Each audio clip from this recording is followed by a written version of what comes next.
presented by Ma Girja Music Studio.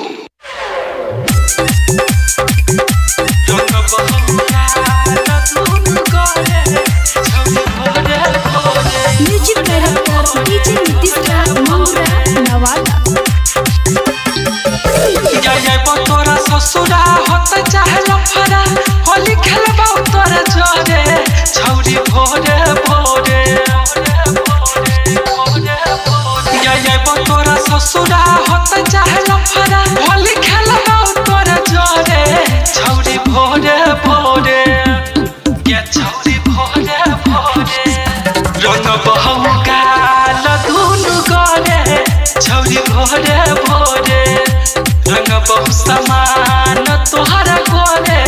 छौरी भोरे भोरे के छौरी भोरे भोरे रंग बहु गाल दुनु गरे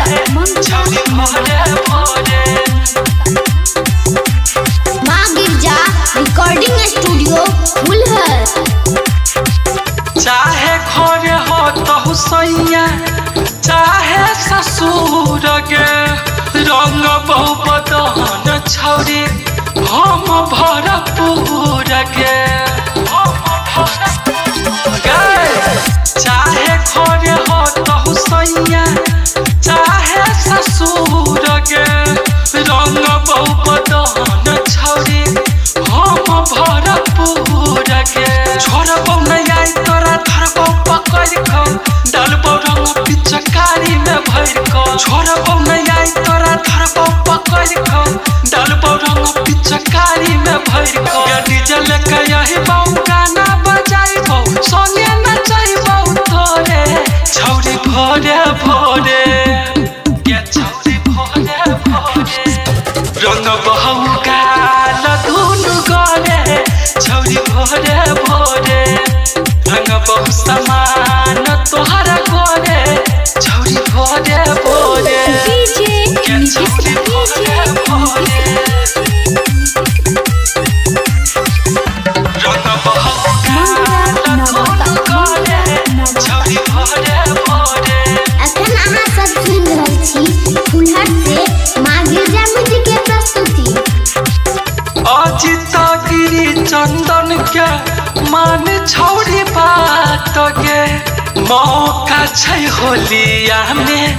कले मुलाकात गे अजित गिरी चंदन के मान छौरी बात गे मौका छै होलिया में कले मुलाकात गे मुन्ना मुरारी नीतीश संगे जाइतौ गोर बदन तोर गुलाबी बनैतौ रंजस बिहारी नवीन संगे जाइतौ गोर बदन तोर गुलाबी बनैतौ डीजे रजसबा डीजे सतीसबा ढारतौ रंग थोड़े थोड़े छौरी भोरे भोरे के छौरी भोरे भोरे